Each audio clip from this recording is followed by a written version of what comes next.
नमस्कार, बहुत स्वागत है आप सभी का। मैं हूं आपके साथ नैना यादव, लेकर हाजिर हूं हमारा खास शो। दमदार पेशकश में हम बात करेंगे पाकिस्तान की। क्या पाकिस्तान टूट रहा है? ये सवाल इसीलिए है क्योंकि अफगानिस्तान ने देश का एक नया नक्शा जारी किया है। तालिबान सरकार ने ग्रेटर अफगानिस्तान का नक्शा जारी किया, जिसमें डोरून लाइन को दरकिनार करते हुए अफगानिस्तान के साथ कई इलाकों पर भी कब्जा दिखाया है। अफगानिस्तान के खोस्त प्रांत में एक समारोह में अफगान छात्रों ने उप गृह मंत्री मोहम्मद नबी उमारी को देश का नया नक्शा भेंट किया। समझिए, यह नक्शा भेंट करना अपने आप में कई मायनों में बहुत महत्वपूर्ण हो जाता है। आपको ग्रेटर अफगानिस्तान के नक्शे के बारे में बताते हैं कि पाकिस्तान किन इलाकों पर दावा ठोकता है और अफगानिस्तान किन इलाकों पर एक तरह से दावा ठोकता है। जो नया एक तरह से इन्होंने अपना मैप जारी किया, उसमें पाकिस्तान ने खैबर पख्तूनख्वा, गिलगित बल्तिस्तान और बलूचिस्तान, ये कहा जाए कि ये वो इलाके हैं जिसे एक तरह से अपना बताया है। खोस्त प्रांत में हुए समारोह में तालिबान सरकार के मंत्री मोहम्मद नबी उमारी ने पाकिस्तान को बेहद सख्त लहजे में चेतावनी दी है। उन्होंने साफ तौर पर कहा है कि अगर पाकिस्तान ने अफगानिस्तान पर हमला किया या फिर दबाव डालने की कोशिश की तो सोवियत संघ और अमेरिका जैसा जवाब पाकिस्तान को भी दिया जा सकता है। ये बहुत बड़ी बात है।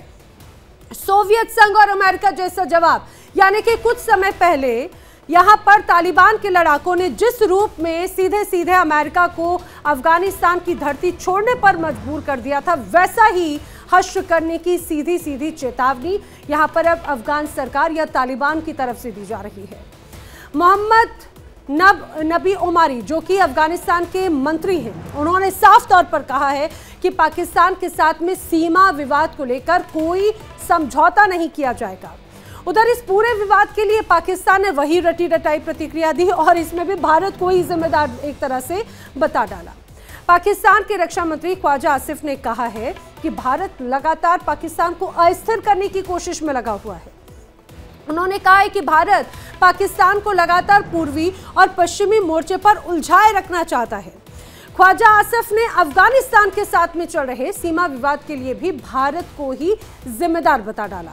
यहाँ ये बात बताना बहुत जरूरी है कि हाल ही में पाकिस्तान और अफगानिस्तान के बीच में सीमा विवाद सुलझाने और युद्ध विराम के संबंध में बातचीत हुई, जिसमें तुर्की और कतर ने बहुत अहम भूमिका निभाई। अभी 6 तारीख को इस्तांबुल में दोनों देशों के प्रतिनिधि शामिल हुए थे और आने वाले 6 तारीख को एक बार फिर से वार्ता का एक अलग स्वरूप नजर आएगा, ताकि युद्ध जो है वो उसको एक तरह से विराम लगे और सीज फायर की प्रक्रिया आगे बढ़ाई जा सके। अब आपको ये भी मैं बताती हूँ कि अफगानिस्तान का जो खोस्त प्रांत है, यहाँ पर जो समारोह हुआ उसकी बड़ी बातें क्या थी। दरअसल ये समारोह जो हुआ वो 18 सालों से कम उम्र के बच्चे सेना की वर्दी पहनकर इस दौरान शामिल हुए और उसकी तस्वीरें आपके सामने हैं। ये लोग जवानों के ही अंदाज में कदम ताल करते हुए आगे बढ़ रहे हैं। देश के उप गृह मंत्री को ग्रेटर अफगानिस्तान का नक्शा इनकी तरफ से भेंट किया गया है। बच्चों का सैनिकों की वर्दी में आना इस बात के क्लियर कट संकेत माने जाते हैं कि तालिबान सरकार ये दिखाना चाहती है कि उनके देश का बच्चा बच्चा न केवल देशभक्त है, बल्कि जरूरत पड़ने पर कुछ भी कर गुजरने को तैयार है। हालांकि सवाल ये उठ रहे हैं कि तालिबान ग्रेटर अफगानिस्तान के नक्शे को अमल में लाने के लिए आखिर क्या करेगा, क्योंकि अगर ये अमल में आ गया तो पाकिस्तान के टुकड़े टुकड़े होना लाजमी नजर आता है। इसीलिए इसको इस रूप में समझिए, पाकिस्तान बार बार अब ये पूरी स्थिति जो बन रही है उससे वो भी सकते में है अफगानिस्तान के नक्शे को लेकर। और अगर अफगानिस्तान के ये जो नक्शा यहाँ पर पेश किया गया है उसको इम्प्लीमेंट करने के लिए अगर कोशिश करता हुआ नजर आता है अफगानिस्तान, तो सोचिए आखिर क्या होगा। तो ये बात तो बार बार यही हो रही है कि जो पाकिस्तान ने कभी सपना संजोया था और जिसके लिए तालिबान को एक तरह से मूर्त रूप दिया था, ये तो तालिबान अफगानिस्तान ने चुरा लिया और वो अब पाकिस्तान को ही आंखें दिखाता हुआ नजर आता है। इसीलिए सवाल खड़े होते हैं, क्या तालिबान नए नक्शे को लेकर कदम उठाएगा? अफगानों के इरादे का पाकिस्तान आखिर जवाब कैसे देगा? क्या नए नक्शे पर पाक अफगान के बीच में बातचीत होगी? अपने आप में ये तमाम वो बड़े सवाल हैं जो लोगों के जहन में बार बार खड़े हो रहे हैं। करेंगे चर्चा। मेरे साथ में अलग अलग खास मेहमानों का पैनल जुड़ेगा, भारत से रक्षा विशेषज्ञ जुड़ेंगे, तो साथ ही साथ पाकिस्तान से भी हमारे साथ खास मेहमान जुड़ रखे हैं। और फिलहाल मेरे साथ पाकिस्तान से पत्रकार शुमाइला सिद्दीकी हैं। शुमाइला, बहुत स्वागत है आपका इंडिया डेली की इस चर्चा में।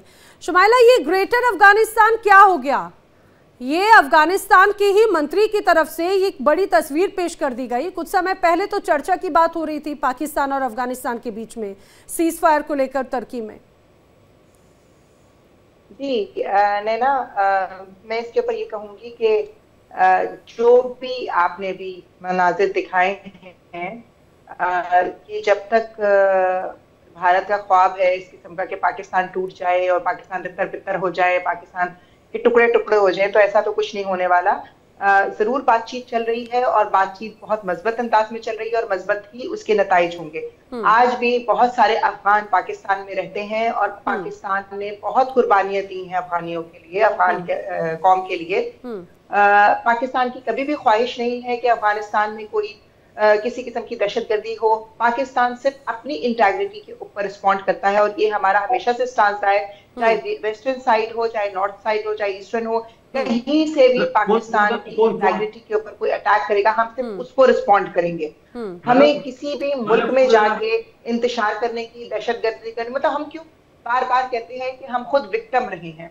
तो ये जो भी बातें हैं मुज़ाकरात चल रही हैं, कल भी हम लोग साथ में हमारे मजहब, हमारे अकीदे, बहुत सारी चीजें मिलती हैं और आज भी बहुत सारी उनकी फैमिलीज यहाँ पे पाकिस्तान में रहती है और पाकिस्तान ने उनको अपने पास जगह दी है। बाकी रही बात कि बैकडोर से भारत किस तरह से सपोर्ट कर रहा है, अभी मैं 2 दिन पहले एक प्रोग्राम में बैठी थी जिसमें जनरल बख्शी ने कहा कि जी हम उनकी सोवियत यूनियन के जो इक्विपमेंट्स हैं जो नहीं चल रहे, हम उनको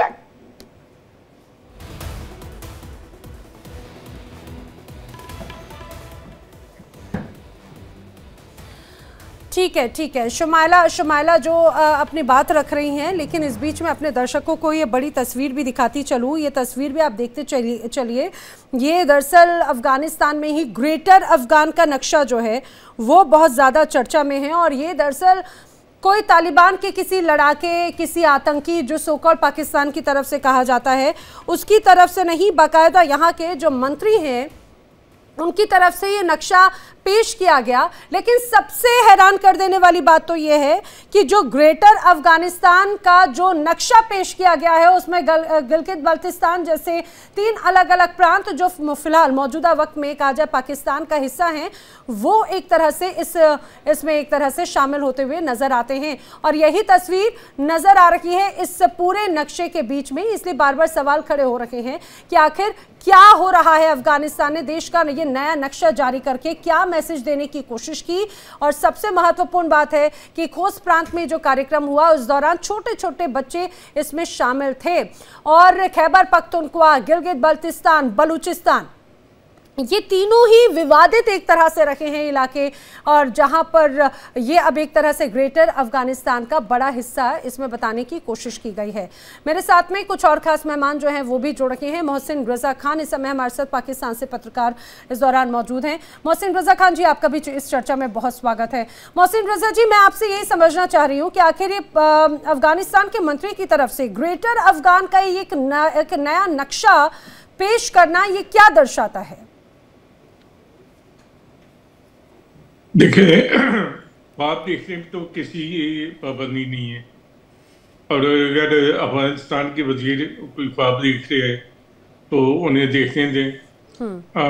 असल मसला तो ये है कि खैबर पख्तूनख्वा का जो इलाका है इसमें कभी इंडिया ने भी और पाकिस्तान के दरमियान रेफरेंडम हुआ था और खैबर पख्तूनख्वा के लोगों ने ये रेफरेंडम में पाकिस्तान के हक में फैसला किया था और गिलगित बाल्टिस्तान जो है उसने तो पाकिस्तान के साथ एक जिहाद के बाद उन्होंने पाकिस्तान के साथ इलाक़ का फैसला किया और अभी उसकी हमने 78वीं सालगिरह भी मनाई।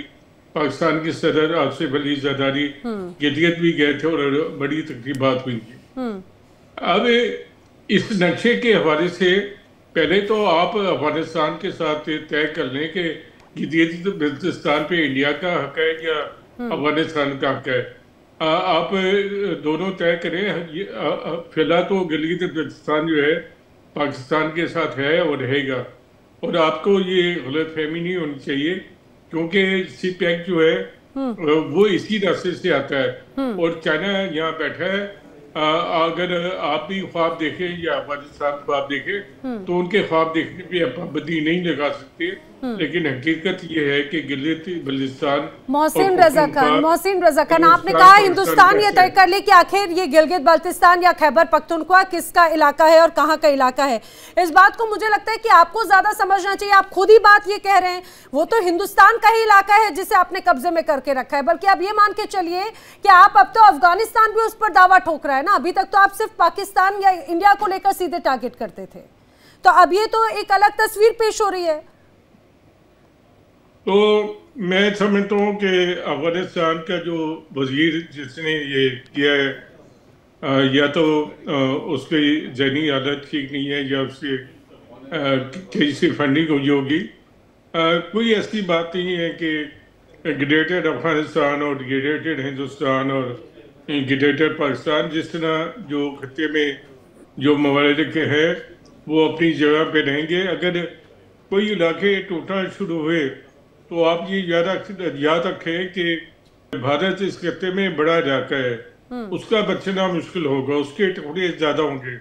पाकिस्तान के टुकड़े होने की बातें तो बाद में होंगी। इंडिया में कई तरीके जारी हैं, पंजाब में और कश्मीर में, आसाम में, मणिपुर में और नागालैंड और कहाँ। तो अगर टूटने का सिलसिला शुरू हुआ, मैं नहीं कहता कि नहीं टूटेगा, लेकिन ये जब बड़ी ताकतें कोशिश करेंगी ऐसी और अमेरिका और का मुफाद इस खत्ते में नहीं होगा, तो वो तब्दीली ला सकते हैं। लेकिन अभी तो आप खाते जमा रखें कि ऐसी कोई बात नहीं है। ठीक है, अब आप ऐसा कह रहे हैं तो इसी को मान लेते हैं। लेकिन मेरे साथ में कुछ और खास मेहमान भी जुड़ चुके हैं। रक्षा विशेषज्ञ air vice marshal O P Tiwari ji हमारे साथ में मौजूद हैं, साथ ही साथ रक्षा विशेषज्ञ retired major doctor Ali Shah भी हमारे साथ में है, शुमाइला तो हमारे साथ में है ही। लेकिन ओपी तिवारी जी, मैं आप ही का रुख करना चाह रही हूँ। अभी पिछले कुछ वक्त से हमने देखा दोहा में, कतर में, तुर्की में, अफगानिस्तान और पाकिस्तान के बीच में शांति ये कहा जाए कि लाने के लिए लगातार कई बार बैठकें हुई। तुर्की में तो कई बार विवाद भी देखने को मिला, लेकिन एक तरह से यही एक उम्मीद जताई जा रही है कि दोनों ही मुल्कों के बीच में यहाँ पर शांति बनाए रखने की एक तरह से अपील, और उस पर एक तरह से आगे बढ़ भी रहे हैं। हाँ, ये जरूर कहा जा सकता है कि ट्रस्ट इश्यूज हैं, लेकिन जब एक तरफ बातचीत हो रही है उस दौरान ये ग्रेटर अफगान का नक्शा पेश कर देना, जिसमें पाकिस्तान के पहले से ही विवादित क्षेत्र, चाहे बात बल्तिस्तान की हो, चाहे बात KP की हो, बलूचिस्तान की हो, उसे अपने हिस्से में अफगान बता रहा है। ये तो एक नई बहस शुरू हो गई। देखिए, मोहसिन साहब की बात करना, उनकी बात आगे बढ़ाना चाहूंगा। मैं कह रहा हूँ, देखिए आपके ये पंजाब में कुछ दिन से अनरेस्ट चल रहा था। अब क्यों चल रहा था ये? दूसरी बात, आपके एक सीनेटर, एक सांसद थे जिन्होंने पार्लियामेंट में कहा कि हम अमेरिका के सारे गंदे काम, गलत काम करते आ रहे हैं। तो ये तो बात तो सही है, मोहसिन साहब मेरे से एग्री करेंगे। तो ये पाकिस्तान जो था, जब से आजाद हुआ था तब से अमेरिका के गंदे काम करते आ रहा है। ये उनके सांसद कर रहे हैं, मैं नहीं कर रहा हूँ, सारा विश्व जानता है। तो ये जो जिस तरीके से ये पाकिस्तान अमेरिका के हाथ में पपलू बना हुआ था, जिस तरीके से वो काम कर रहा था, अच्छा काम कर रहा था, तो कोई प्रॉब्लम नहीं थी। अब जहां तक ये सवाल है, ये इनकी देश का सवाल है। अब पाकिस्तान का पंजाब जो इनका हब माना जाता है, हब जब माना था, वह किस तरीके से अंदेश चला था पिछले 4-5 दिन में, जब से इनके मुनीर साहब ने जाके कमिट कर दिया कि हम फलस्तीन में अपने 20,000 सोल्जर भेजेंगे। ये पाकिस्तान एक गलती ऑलरेडी पहले भी कर चुका है, जिसको सितंबर 28 क्या कुछ कहते हैं, गलत काम कहते हैं, वहां भी जॉर्डन में जाके लोगों को मारा था काफी उन लोगों ने। तो इस तरीके से जो रिएक्शन लोगों में आया हुआ है उनकी सरकार के खिलाफ, तो ये सरकार के खिलाफ आवाम इनकी जनता में आई हुई है। अब बाकी 4 अदर प्रांतों की बात जहां तक करें, ये देखिए मुनीर साहब अपना ब्रीफकेस में ले गए कि हम आपको इतने रेयर अर्थ मेटल भेजेंगे। वो कहाँ के थे? बलूचिस्तान के थे। बलूचिस्तान में कब्जा, बलूचिस्तान का राज्य इतना बड़ा है, पॉपुलेशन कम है, कितने साल से आप लोग इनका शोषण किए जा रहे हैं। तो बलूचिस्तान अपना ये क्यों बेचने देगा इनको अपना शोषण करने के लिए? तो बलूचिस्तान भी सड़क पर भी आएगा। खैबर पख्तूनख्वा की बात है, जो डूरन लाइन खींची गई थी, ये पश्तून्स को डिवाइड कर दिया गया था बिना पूछे।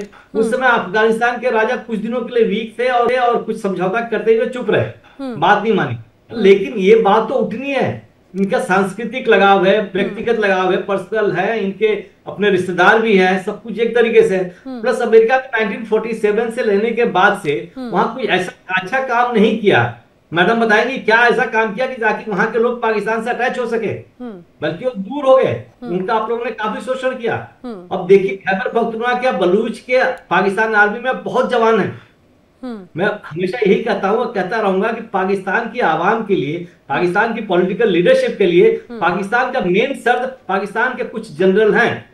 मैं पाकिस्तान आर्मी को कभी भी नहीं मानता। पाकिस्तान के जनरल हैं जिन्होंने आर्मी को अनप्रोफेशनल बना रखा है और खेती और कॉर्पोरेट और बिजनेस करना सिखा दिया है और सिर्फ अपनी सोचते हैं।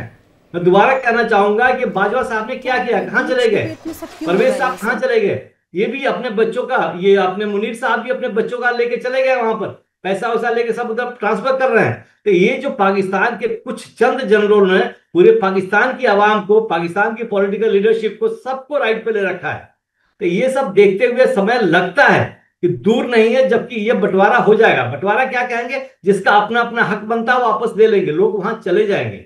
देखिए मैं एक उदाहरण सीरिया के देना चाहूंगा। हम नहीं चाहते कि पाकिस्तान की ऐसी हालत हो, बिकॉज एक स्टेबल पाकिस्तान भारत के लिए बहुत ही अच्छा है। मोहसिन साहब दोबारा कह जाऊंगा, पाकिस्तान की अगर स्टेबिलिटी हो और एक ग्रोथ करता रहे, डेवलप करता रहे, तो भारत के हित में होगा, भारत बहुत खुशी होगा। लेकिन आपकी आवाम को, आपकी पॉलिटिकल लीडरशिप को अभी तक समझ में नहीं आ रहा कि इन जनरलों को हटाएं कैसे। 1953 से पाकिस्तान का कंट्रोल प्रत्यक्ष रूप से या अप्रत्यक्ष रूप से अमेरिकन जनरलों के साथ में रहा है। एक जनरल, एक आर्मी ऑफिसर, एक ट्रेंड होता है अपनी सिक्योरिटी, देश की सिक्योरिटी देखने के लिए। वो नहीं होता कि देश की उन्नति कैसे हो, लड़ाई में क्या लड़ना है इनको कुछ पता ही नहीं है, खाली वो बिजनेस कर रहे हैं, खेती कर रहे हैं। अब वो सिचुएशन जो पंजाब में इनको फुल सपोर्ट मिलता था, अपने एक डिसीजन से, ये कैसा डिसीजन लिया था कि जो पैलेस्टीनियन को मारने के लिए जो इजराइल नहीं कर पा रहा है और वेस्टर्न वर्ल्ड के प्रेशर में आके वो 20,000 के एग्री कर गए। अब भेजेंगे कि नहीं भेजेंगे, अगर समझ में होगी, पाकिस्तान की आवाम उनके प्रेशर डालेगी, तो मैं श्योर हूं नहीं भेज पाएंगे। तो ये इन लोगों को समझना चाहिए कि इनका जो सरदर्द है, इनका जो हेडेक है, पाकिस्तान का जो मेन हेडेक है, पाकिस्तान को मेन तबाही का कारण जो है, ये इनके चंद जनरल्स हैं। माने न माने दिल से ये कहेंगे, मैडम भी सरकार करेंगी, बिकॉज पॉलिटिकल लीडरशिप का कोई कंट्रोल नहीं है। अब मुनीर साहब भी किसके हैं, किसके पास पहुंचे हुए हैं? ये आपके एक सांसद साहब ने पार्लियामेंट में ही कहा था। उसके बाद कई सांसद ने कई फोटो भी दिखाई, वो भी डिस्कस किया कि कैसी हालत है पाकिस्तान की। हम एक सेल्समैन बन गए हैं, ब्रीफकेस में लेके घूम रहे हैं और सारा गंदा काम कर रहे हैं पाकिस्तान का।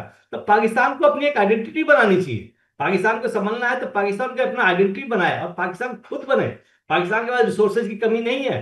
पाकिस्तान के पास तो इतने सारे एरिया है, टूरिज्म पॉइंट ऑफ व्यू से बहुत आगे बढ़ सकता है। अब स्वात घाटी क्या क्या जगह है जो विश्व में स्विट्जरलैंड से बहुत सुंदर है। लेकिन आप लोगों ने क्यों तबाह कर रखा है, क्यों तबाह करने दिया ये आदमी को, कुछ समझ में नहीं आता। उनको खाली एक ही एजेंडा चलता है कि एंटी इंडिया चलिए, एंटी भारत चलिए और हमारा सपोर्ट बनता रहेगा। और बिना काम के जितना पैसा सरकार से, गवर्नमेंट IMF से मिलता है या जो भी लोन मिलता है, वो खाली जहाज और टैंक खरीदने में खर्च करते हैं, जो किसी काम के नहीं है। बल्कि आवाम की क्या हालत है, आपकी आर्थिक स्थिति देखिए, कितना $1 300 रुपए के बराबर है। आप लोग तो अच्छे हैं, आपके घर देख के, फोटो देख के लग रहा है कि आप कुछ ही लोग हैं जो बॉर्न विद सिल्वर स्पून। लेकिन बाकी जो 90-95% जनता है वो किस हालत में है, वो किस हालत में है, वो तो कभी भी नहीं चाहती किस हालत में, ऐसा कैसे गुजर कर रहा है, कितनी परेशानी हो रही है। अब मेरे ख्याल से, मुझे पूरी उम्मीद है कि समय दूर नहीं है जब आपकी आर्मी के अंदर ही बगावत होगा। वहां पर ज्यादा जवान जो बलूचिस्तान के हैं, खैबर पख्तूनख्वा के हैं, या जो यंग ऑफिसर्स है, वो भी बगावत करेंगे। बिकॉज जिनके अंडर काम कर रहे हैं, ये किसी काम के नहीं है, इनका कोई देश के प्रति कोई लगाव नहीं है, सिर्फ स्वार्थ है, सिर्फ निजी स्वार्थ है। तो ऐसे स्वार्थी लोगों को चाहिए कि पाकिस्तान को, इनको अलग करें और पाकिस्तान को फिर मजबूत करने की कोशिश करें।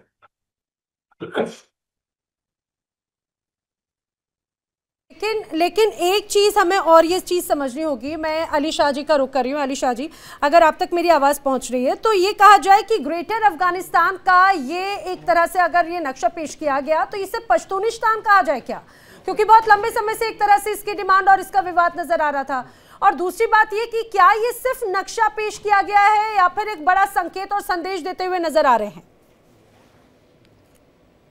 आपने बड़ा अच्छा सवाल पूछा है। देखिए, नक्शे की बात करते हैं, जो नक्शा दर्शाया गया है, जाहिर सी बात है ये नक्शा वो होगा जो तालिबान अफगानिस्तान इसको मानता है, इसको मान्यता देता है।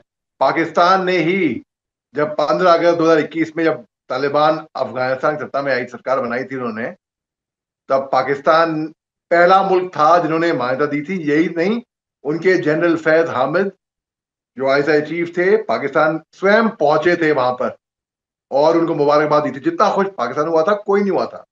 अब देखिए 1853 में ये दुरंत लाइन खींची गई। 1893 की बात बता रहा हूं मैं, ये दुरंत लाइन या 1853 if I am not mistaken, 1853 की बात है कि ये दुरंत लाइन खींची गई थी। अब जाहिर सी बात है ये कागज पे 1893 में ये कागज पे खींची गई थी ये लाइन। तो ऑन ग्राउंड अगर आप कागज में खींचते हैं और ग्राउंड में फर्क होता है काफी, तो ग्राउंड में थोड़ा इनमें अंतर था काफी परसेप्शन के बीच में। लेकिन तालिबान ने आज तक कबूल नहीं किया है। 132 साल का विवाद ये और हो गए, लेकिन अब तक इस पे विवाद चल रहा है। अब तालिबान और पाकिस्तान बहुत सगे आपस में, उसमें बहुत गहरी दोस्ती थी।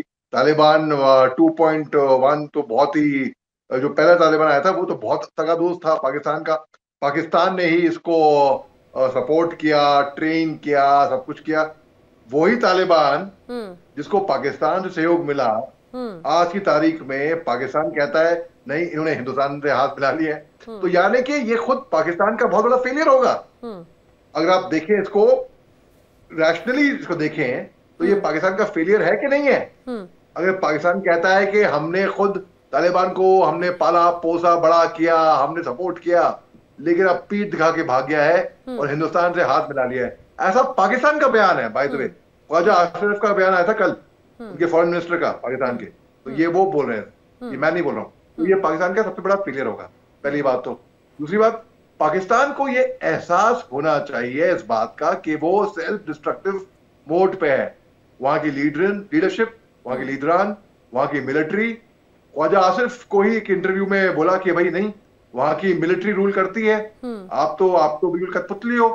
उन्होंने उनके मुंह से है नहीं, हाइब्रिड, ये मैंने नहीं बोला, ये ख्वाजा आसिफ ने बोला, हाइब्रिड, यानी कि कभी पाकिस्तान और वो मिलिट्री साथ में रूल करती है। अब जिस मुल्क में अगर मिलिट्री रूल करने लगी, मिलिट्री पॉलिटिकल हो गई, मिलिट्री ने पॉलिटिकल अफेयर्स में हाथ डाला, तो आप सोच सकते हैं सत्यानाश ही होएगा उस मुल्क का, और क्या होएगा उसको हम ऑल द बेस्ट ही कहते हैं। लेकिन अली शाह जी, मुझे लगता है कि किसी भी देश के लिए आंतरिक सुरक्षा बहुत महत्वपूर्ण होता है, प्रायोरिटी होती है। तो उसमें वहाँ की जो सिक्योरिटी सर्विसेज है, चाहे बात पैरामिलिट्री हो, लोकल पुलिस हो, या फिर वहाँ की किसी भी देश की सेना, एक तरह से उसी के ऊपर जिम्मेदारी होती है।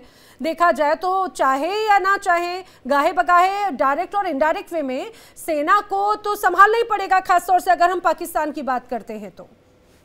नहीं, आपका पॉइंट है, पॉइंट टेकन, डेफिनेटली 100%। सेना को संभालना पड़ता है जब कोई एक्सटर्नल एग्रेशन होता है सरहदों पे, सेना को सिक्योरिटी देखनी पड़ती है, ठीक है। लेकिन जब सेना ही पॉलिटिकल लीडरशिप पे आ जाए, पाकिस्तान में कितने मिलिट्री coup हुए हैं, बहुत सारे। हमें देखिए, आप जनरल परवेज मुशर्रफ का एग्जाम्पल लेता हूं मैं आपको, क्योंकि मैं वो मशहूर आदमी है इसके लिए। उनकी वजह से ही कारगिल युद्ध हुआ था, जो उन्होंने पीठ पे खंजर फूका था जब अटल बिहारी वाजपेयी शांति की का प्रस्ताव लेकर उनके वाघा बॉर्डर से बस लेकर पहुंचे थे, तब जनरल परवेज मुशर्रफ ने अपने सैनिक बिठा दिए थे। जनरल परवेज मुशर्रफ ने पाकिस्तान की सरकार को निकाल फेंका, खुद आके बैठ गए सत्ता में। ठीक है, ठीक है। जनरल अयूब खान ने भी ऐसे ही कुछ किया, ठीक है। जितने भी जनरल आए हैं पाकिस्तान में, क्या वो सक्सेसफुल हुए हैं? इनको बाद में जनरल साहब को ऐसे मुल्क से भगोड़ा होना पड़ता है। मैं अफसोस से बड़ा अफसोस हो रहा है मेरे को ये वर्ड यूज करते हुए, बहुत दुख हो रहा है। लेकिन मुझे लग रहा है कि ये ऑफ कोर्स ये एक अपने हिस्ट्री के कुछ ऐसे अध्याय हैं जिनको लेकर समय समय पर चर्चा होती है। पर मेरे साथ में पाकिस्तान से पत्रकार डॉक्टर सज्जाद बुखारी भी जुड़ चुके हैं, जल्दी से मैं उनका भी रुख कर लेती हूँ। सज्जाद, ये अफगानिस्तान की तरफ से ग्रेटर अफगान का ये नक्शा, जिसमें खैबर पख्तूनख्वा, बलूचिस्तान, गिलगित बल्तिस्तान का एक तरह से उसे अपना हिस्सा बताना, ये सिर्फ मैप है या फिर कोई संकेत है, कोई मैसेज है, और अब इससे निपटने के लिए क्या तैयारी है? बहुत शुक्रिया नैना जी। और भले आप अपनी लोकसभा में अखंड भारत का नक्शा जो है वो चस्पा कर दें, या तालिबान जो कि मुंतखब नहीं है, चुनतखब हैं, अगर वो कोई ग्रेटर अफगानिस्तान का नक्शा वहां पर चस्पा कर दे किसी काबुल की किसी शाहराह पर, तो हमारे लिए तो वो बिल्कुल एक रद्दी का टुकड़ा और एक कागज के हिसाब से बराबर है, क्योंकि आप दोनों दीवानों के ख्वाब ही हैं, दोनों दीवानों के ख्वाब ही देखते हैं। और ग्रेटर अफगानिस्तान के हवाले से जो है उनको अपने अफगानिस्तान की हिस्ट्री का पता ही नहीं है। पहले वो अपनी जो है वहां पे जो सुक्की है उसे तो पहले मिटा दें, पहले वो ऑल इंक्लूसिव गवर्नमेंट तो बना दें, पहले वो अपने ताजिक्स को तो राजी कर दें, पहले वो रशीद दोस्तम को तो राजी कर दें। आ रहे हैं अली भाई, आ रहे हैं, परेशान ना हो। आपने बोला है, मैंने इंटरप्ट नहीं किया, आपको मौका जरूर मिलेगा। और आपने जो एग्रीमेंट की बात की ना, जिसको काबुल कन्वेंशन कहते हैं, मैं थोड़ा आपको उसकी वजाहत कर दूं।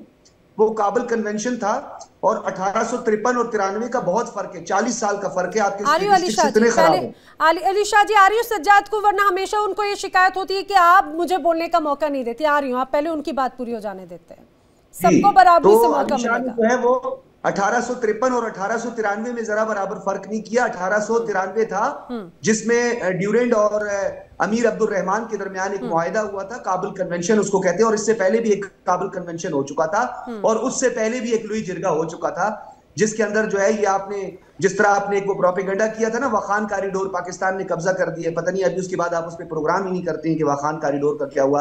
एनी हाउ, ये जो ग्रेटर अफगानिस्तान के हवाले से बात की जा रही है ना, चले नैना जी, आपसे और अली शाह से दोनों से मेरा एक सवाल है। आप ये बताएं कि आप जो है वो ग्रेटर अफगानिस्तान के हक में या अखंड भारत के हक में, ये बताएं। आपको अखंड भारत की परिभाषा पता है क्या सज्जाद? अब मैं देता हूं उसके बाद। सिंपल से सवाल पूछे, जवाब। अरे मैं वही तो पूछी, आपको अखंड भारत की परिभाषा पता है क्या?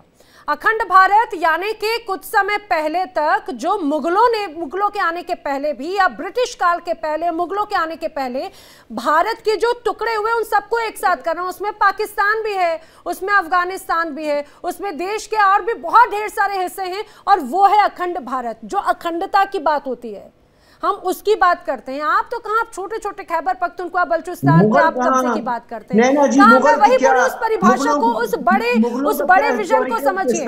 अली शाह भी जरूर। पाकिस्तान कहाँ से आ गया? 1947 में आप मैं वही तो कह रही हूँ, पाकिस्तान तो 47 में आया ना भाई साहब। सज्जाद, अरे सज्जाद 1947 में तो आया है, वहीं से तो आया है। उसके पहले की मैं बात कर रही हूँ, अखंडता।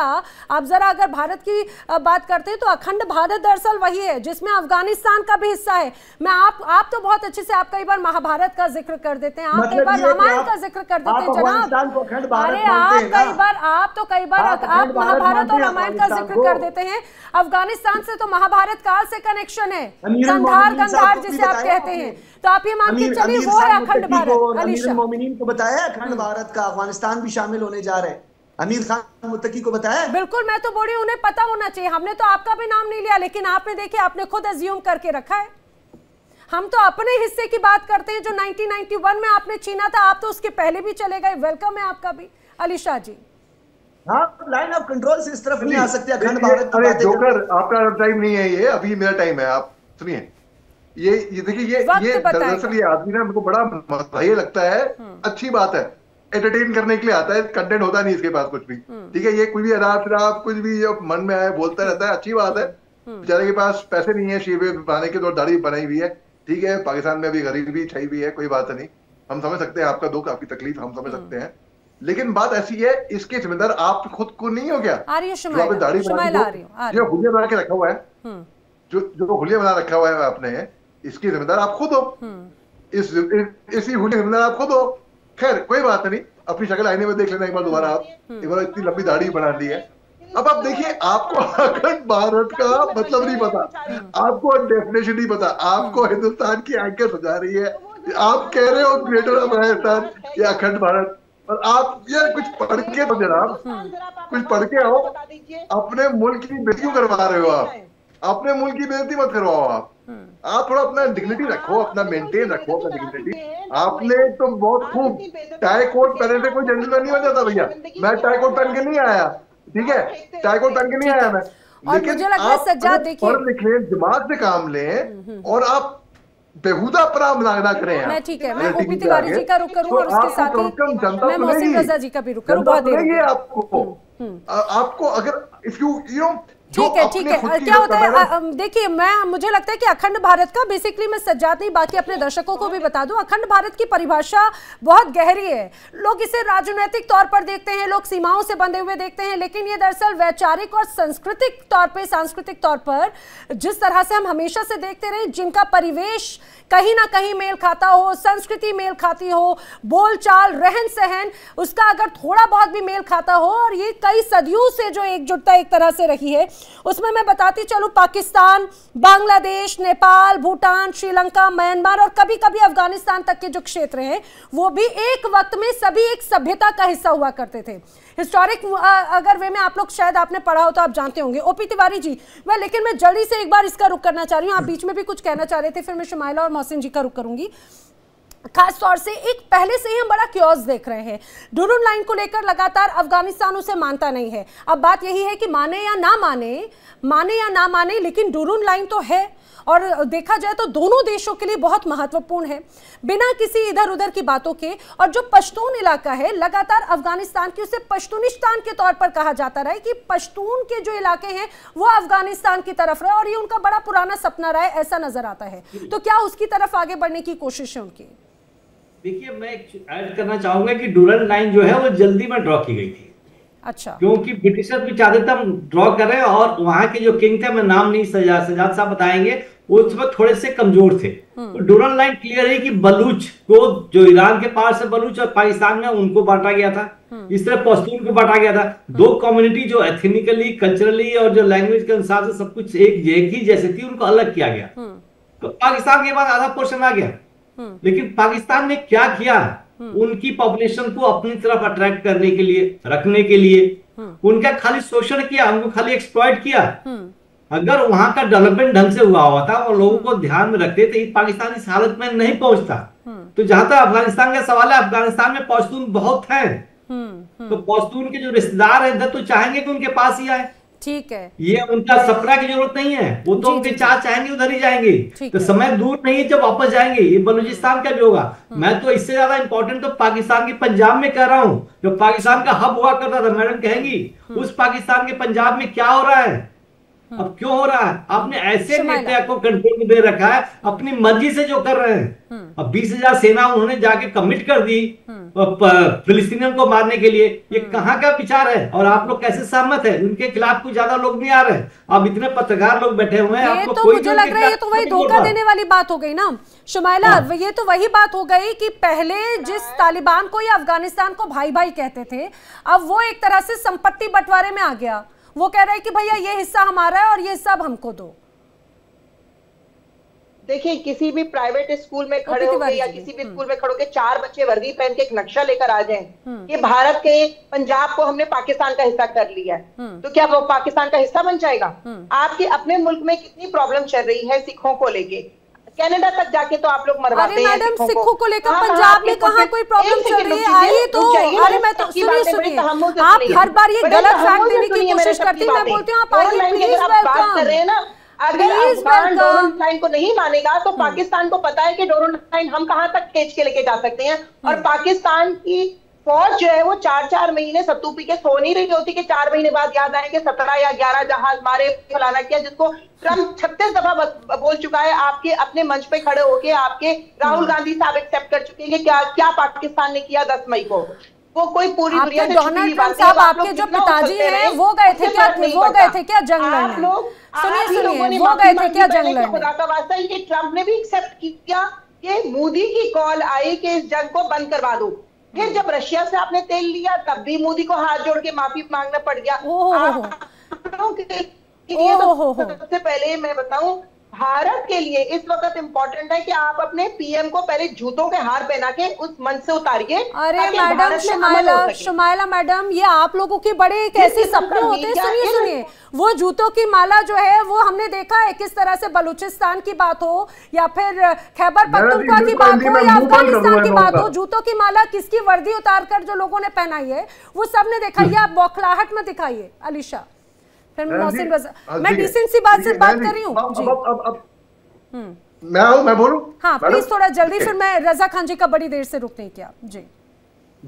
मैं एक काम बताता हूँ आपको, एक काम, देखिए 2003 की बात है ये और सही वाकया है। तो भाई sir, you must here this. तो मैं लाइन ऑफ कंट्रोल पे था, मैं यंग लेफ्टिनेंट साहब था, मेरे सेट पे इंटरसेप्ट आया इनके मेजर साहब का, पाकिस्तान के मेजर साहब, वो अपने जूनियर से बात कर रहे थे, साहब हिंदुस्तान की सेना हमको बहुत प्रोफेशनल समझती है।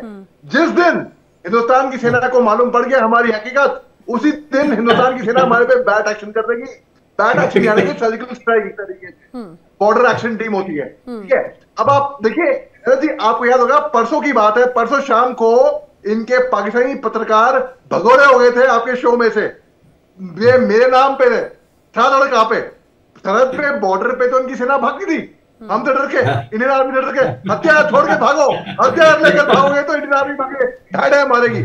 इनके पत्रकार भी भगोड़े हो गए थे टीवी चैनल से, और दूसरा भागने की तैयारी में था, वो तो नया जी की डिप्लोमेसी थी, वो रुक गए, दूसरा वाला आदमी, नहीं तो वो भाग जाता है। अरे गेस्ट कोऑर्डिनेटर जो बहुत सारे हैं मेरे को बोलते हैं, सर जरा पाकिस्तानी जर्नलिस्ट आते हैं, अरे ठीक है अलीशा जी, ठीक, अरे ठीक है, अरे ठीक है अलीशा जी, इतना भी नहीं, मुझे लगता है ठीक है, हर चीज का एक तरीका होता है। वेल मोहसिन रजा खान, लेकिन बार बार मेरा एक यही सवाल कि अभी पिछले कुछ वक्त से तालिबान का जो एक रवैया हम पिछले कुछ वक्त से देख रहे हैं, और खैबर पख्तूनख्वा के कई इलाकों में टीटीपी की मौजूदगी, वहां पर यह बड़ा दावा करना कि कई बड़ी चौकियां जो हैं उन्होंने अपने कब्जे में ले ली, उनकी वहां पे मौजूदगी नजर आती है। दूसरी तरफ ये अफगानिस्तान की तरफ से लगातार कई बार उनके मंत्रियों की तरफ से ऐसे बयान सामने आते हैं, और अब ये ग्रेटर अफगान का ये पूरा बड़ा नक्शा, ये क्या कोई बड़ा मैसेज देने की कोशिश कर रहे हैं क्या वो? क्या ये आने वाले वक्त में आप इसे चुनौती मानते हैं? मैसेज नहीं है, ये सिर्फ एक जोक है, ये सिर्फ एक जोक है, दैट्स इट। पाकिस्तान या पाकिस्तान के आईएसपीआर या आईएसआई या पाकिस्तान की चीफ ऑफ आर्मी स्टाफ या अवाम, इस नक्शे की कोई वैल्यू ही नहीं है। आप इसके ऊपर प्रोग्राम करके रेटिंग ले सकती हैं, सिर्फ इससे ज्यादा कोई वैल्यू नहीं। ठीक है, रेटिंग तभी आती है जब लोगों को जानने में कोई इंटरेस्ट हो। मोहसिन रजा खान, अरे उन्हें तो बोलने दीजिए, आप ही के पैनलिस्ट हैं भैया, आप ही के साथ में, आप ही के देश से आए हैं। मोहसिन रजा जी, उनको भी बोलने दीजिएगा मगर प्लीज।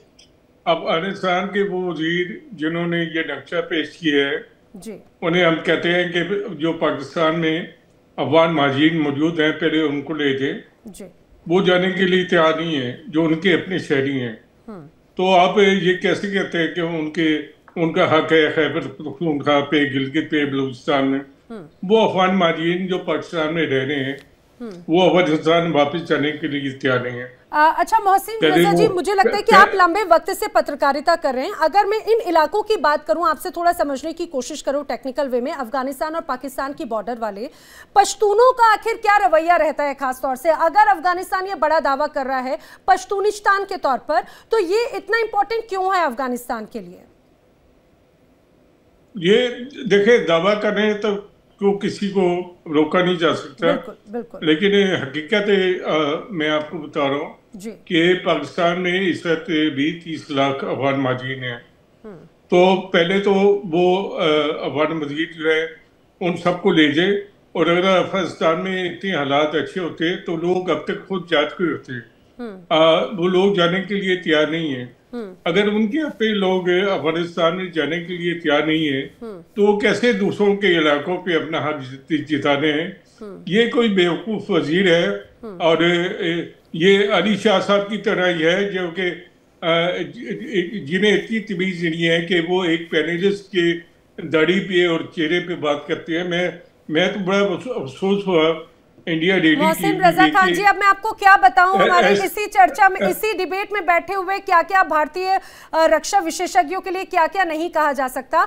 मुझे लगता है समझदार के लिए इशारा काफी है। मैं नाम तो नहीं लूंगी। शो में बैठा हूं ना, मुझे ये बात बिल्कुल पसंद नहीं है कि आप किसी के चेहरे पे बात करें, किसी बॉडी पे बात करें, पर्सनल अटैक्स बिल्कुल नहीं होने चाहिए, कंप्लीटली। ये बहुत अफसोसनाक बात है।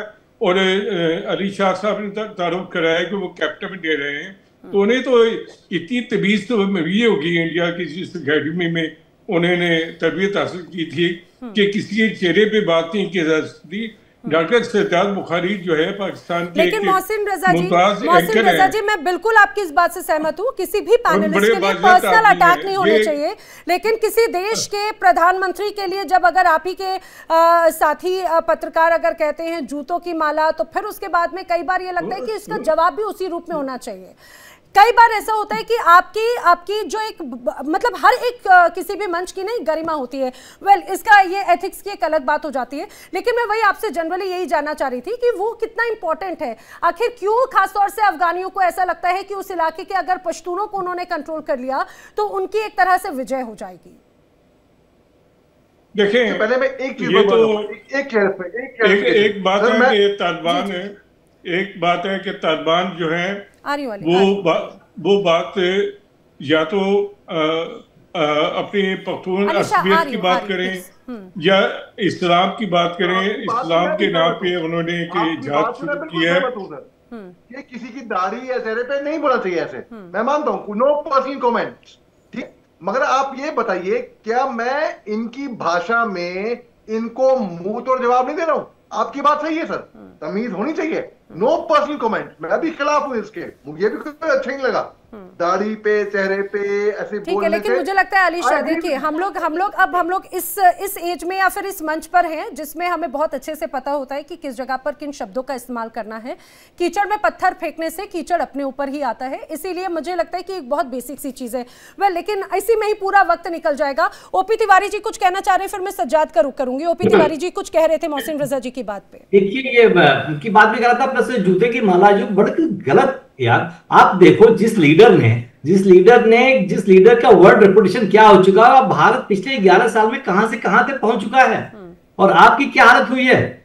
आप देखिए जहां तक डोरल लाइन का सवाल है, अभी देखो आप कहां पहुंच चुके हो, थोड़ी सीखो। वहां पर तो मोदी डंडे हो लगते हैं कि मोदी के पास आ जाओ। उस एरिया में पाकिस्तान में कई बार हमने आपके विजुअल्स देखे हैं, कई बार, मतलब इस चैनल पे नहीं कर रहा हूं, ऐसे कई वीडियो यूट्यूब से आते रहते हैं कि जहां पर कहते हैं कि हमारा लीडर कैसा हो, मोदी जैसा हो। तो आप लोगों को मैं थोड़ी रहम आती है। अब मुझे पता है आप लोगों की मजबूरी क्या है, निराशा की मजबूरी क्या है, बिकॉज आप लोगों के पास कोई फ्रीडम नहीं है।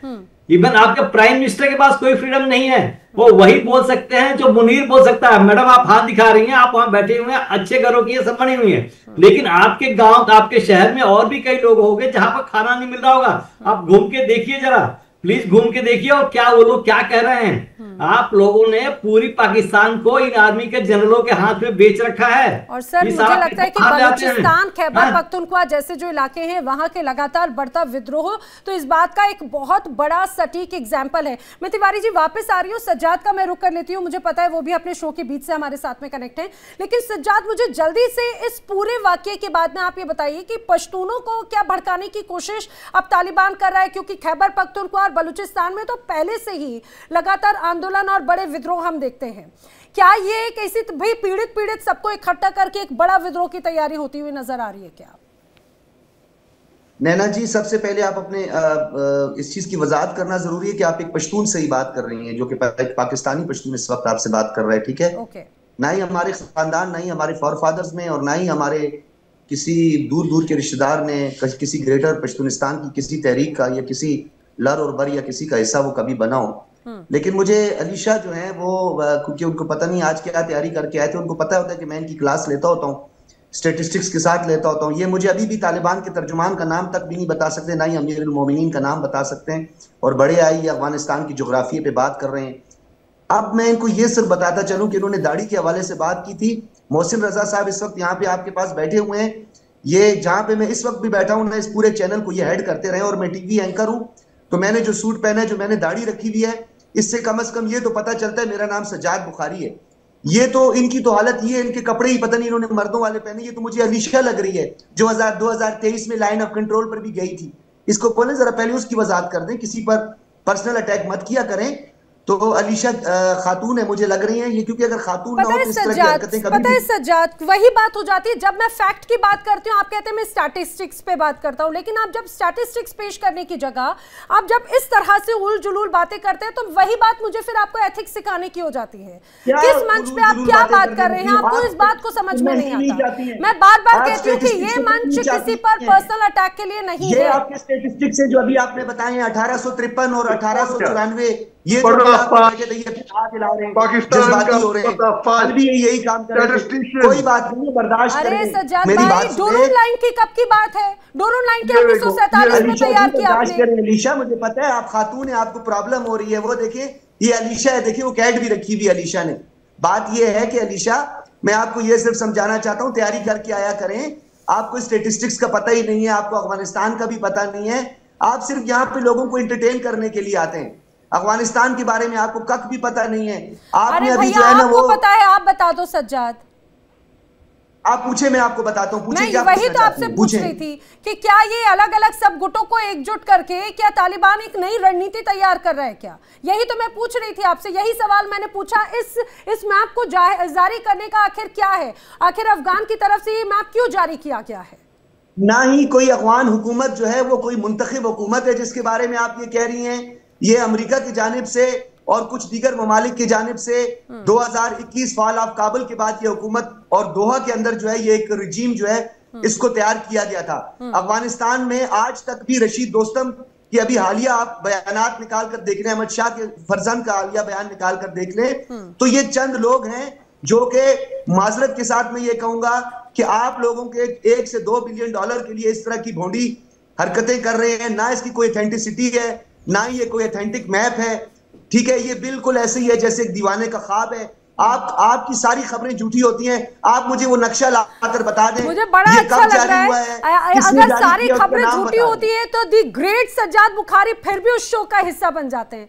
ओपी तिवारी जी, मैं आप ही का रुख कर रही हूँ। खैर, क्योंकि यहाँ पर तो मुझे लगता है कि सज्जाद के साथ में आजकल पिछले कुछ वक्त से चर्चा करना तो एक अलग रूप में वो चला जाता है। मतलब फैक्ट तो होते ही नहीं है, मिस फैक्ट के साथ में इसकी दाढ़ी, उसके कपड़े और इन सारी चीजों पर चले जाते हैं। हमारे रक्षा विशेषज्ञ के साथ में तो उन्होंने इस तरह से मिसबिहेव किया। वेल, लेकिन ओपी तिवारी जी, एक बात जरूर मैं बात कर रही हूँ, भले कोई स्वीकार करे या ना करे, बलूचिस्तान की बात हो, खैबर पख्तूनख्वा की बात हो, वहां पर टीटीपी का एक बड़ा विद्रोह नजर आता है। और इतना ही नहीं, बल्कि यहाँ पर पिछले कुछ वक्त से आईएसआईएस की खोरासान के भी वहां पर बड़े ऐसे फुटप्रिंट्स मिले। रिसेंटली कई इस तरह की खबरें सामने आई। तो क्या ये एक बड़ी रणनीति है एक तरह से अफगानिस्तान की? और भले ही अभी यहाँ पर ये हंसी मजाक में बातें उड़ा रहे हो, लेकिन वहां पर कहीं ना कहीं पाकिस्तान के जो हुक्मरान हैं, सेना प्रमुख है, उनकी चिंता जरूर बढ़ रही होगी। देखिए नैना, एक बात तो क्लियर है कि पश्तून्स का मेजोरिटी वहां पर है। सेकंड बात कह रहा है कि अफगानिस्तान हमेशा यही कहता है कि लाइन जो खींची गई थी ब्रिटिश और अफगानिस्तान के बीच में, ब्रिटिश सरकार तो है नहीं। जब से पाकिस्तान बना तो पाकिस्तान और उन्होंने लीगलाइज नहीं किया, कोई डेकोरेशन नहीं हुआ। ये तो अमेरिका जो कहता था, अमेरिका जितना कहता था पाकिस्तान और उसको तालिबान को सबको यही हेल्प करता था। टीटीपी किसने रेज किया है? मासा बताएंगे, हिस्टोरिकली ज्यादा बताएंगे, ज्यादा सही होंगे, हो सकता मैं गलत हूं, लेकिन टीटीपी को रेज करने में किसका हाथ रहा है? पाकिस्तान का ही रहा है। और टीटीपी कैसे है, मतलब अपने सब आगे आ रहे हैं, बताएंगे वो क्या करेंगे आगे। लेकिन पाकिस्तान ने अपने लिए अपनी आइडेंटिटी कभी नहीं बनाई, अपने लिए कभी कोई काम नहीं किया। अमेरिका ने जो कहा वही काम किया। संपत्ति बंटवारा चाह रहे कि दूसरा भाई जो तालिबान को भाई भाई बोल के बनाया, बढ़ाया, खिलाया पिलाया, और ये था कि भाई अब वो हमारे लिए काम करेगा, लेकिन उसने तो उल्टा एक तरह से बैकफायर कर दिया।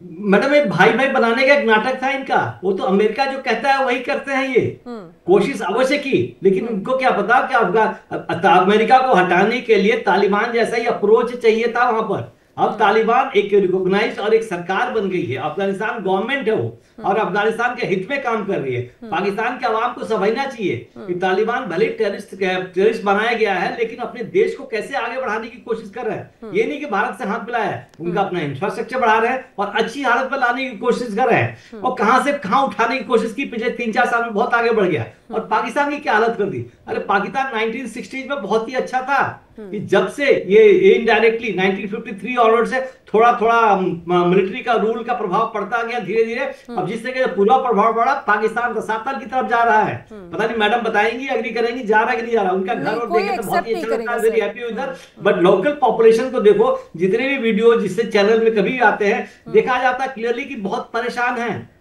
कुछ खाने के लिए नहीं मिल रहा, कितनी परेशानी और है। मुझे लग रहा है तिवारी सर यही बात है कि बलूचिस्तान की जनता की तरफ से, चाहे बात वो बीएलए हो या बलूचिस्तान की जनता भी लगातार विद्रोह करती है। केपीके की भी तरफ से ऐसी बड़ी तस्वीर नजर आती है और अब यहाँ पर तो खासतौर से टीटीपी का भी एक बड़ा रोल नजर आ रहा है। क्या ये नक्शा सिर्फ नक्शा है या आने वाले वक्त को लेकर एक बड़ी चुनौती अफगानिस्तान की, ये अपने आप में एक बड़ा सवाल है। वेल, आप सभी मेरे साथ इस चर्चा में शामिल हुए, आप सभी का बहुत बहुत धन्यवाद।